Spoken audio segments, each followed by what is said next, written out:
Gary Stearman with a word about the upcoming Orlando Prophecy Summit, March 28th through 30th. It's going to be fabulous, Bob. It's going to be the Prophecy Conference for the Ages. 24 speakers in sunny Orlando, Florida.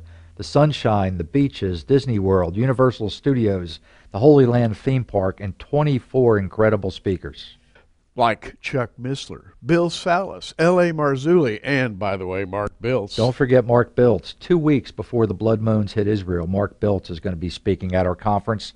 L.A. Marzulli, fresh off his trip to Peru, his hunt for the skulls and the skeletons of the Nephilim. It's going to be fabulous. Bob, for our viewers in the southeastern United States, this is a one-day drive to a beautiful hotel, and we're going to have the most fabulous get-together you can possibly imagine. Be with us. Call the 800 number right now, 1-800-475-1111. We'll see you there. Hello, Gary Stearman. Time for another update from Prophecy in the News on this January 1st of the year 2014. I believe this is going to be an amazing year. We're going to look back on this one and have a lot of comments, but, well, that's for later. Right now, I'd like to wish you a happy, a prosperous, and a blessed new year in the Lord. But I have to sort of follow that on a down note because I'm going to quote from an article out of WorldNet Daily written by Jerry Corsi. Now, this particular event that we're going to discuss has been published in a number of news outlets. Jerry Corsi, I think, takes it to a very detailed level. And the headline is this: National ID headed for your wallet or purse.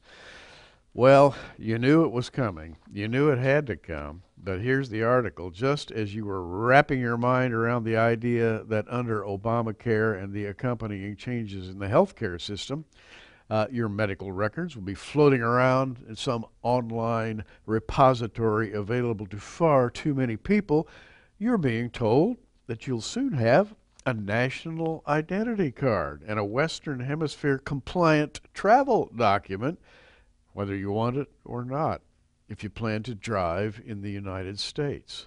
If you plan to drive in the United States. Who doesn't plan to drive in the United States? Jerry Corsi is reporting on the move by the Department of Homeland Security to issue a national identity card. You might as well get ready for it.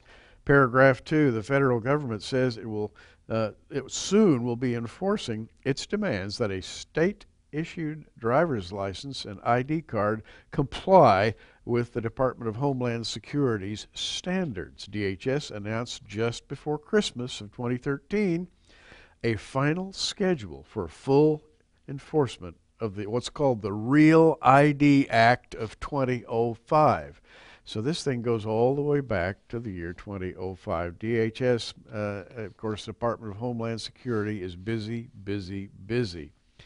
That was set for a phased implementation beginning in January 2014. Full-scale enforcement planned no later than May of 2017, at which time the federal government will no longer accept state-issued driver's licenses and ID cards that do not meet minimum security standards set by the Department of Homeland Security.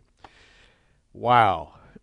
You ready for that? A national ID card. Let's just call it what it is, an international ID card, because there is that phrase, a Western Hemisphere compliant identification card.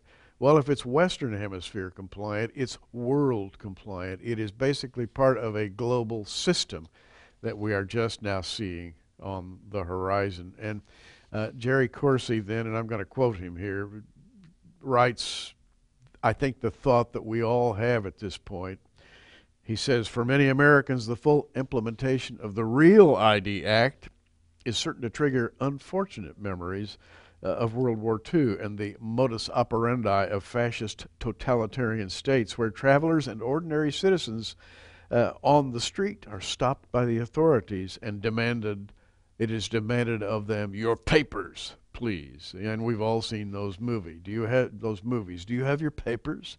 And of course, the individual on the street not having his papers turns pale white and cowers in fear as the Gestapo officer prepares to take him away to heaven only knows where because he didn't have his papers. Well, a driver's license, and of course the privilege of driving, I think, and a license to drive is okay.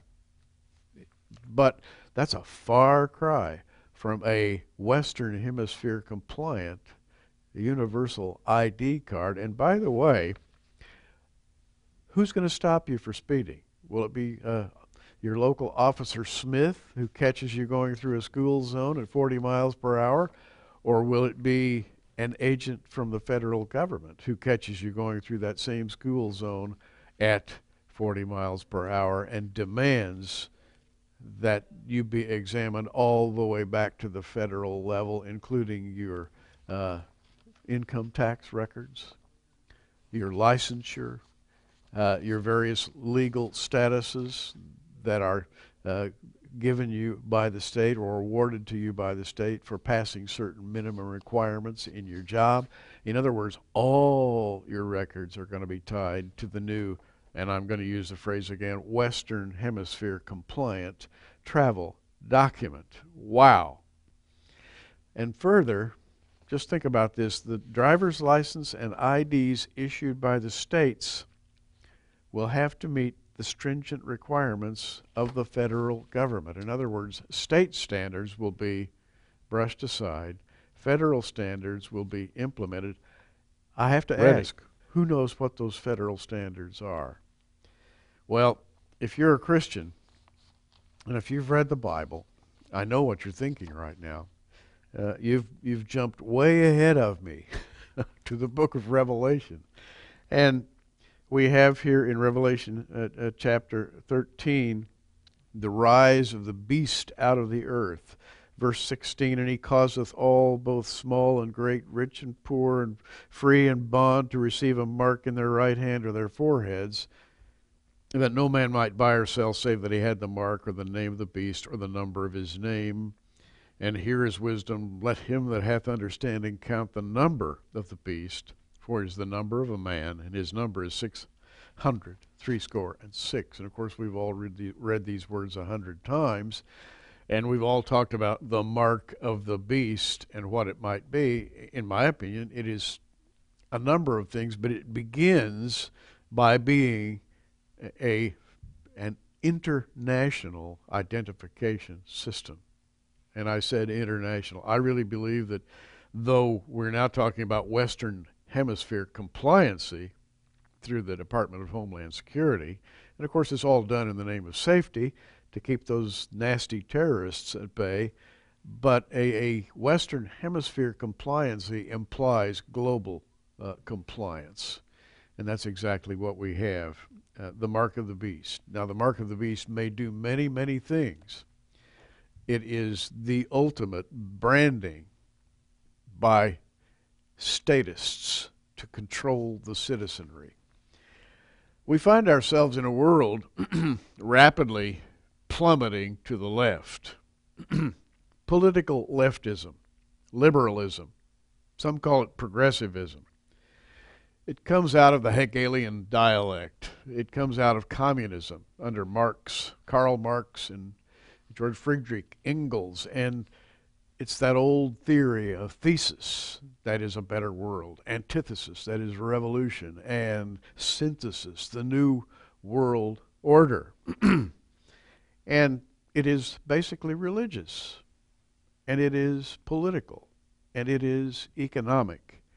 It's utopian. There are statists now who believe that they can create the perfect world, and how do they do that? Through social control. How do you achieve social control? Well, in a number of ways, but it begins in small ways, and then it creeps in bit by bit by bit.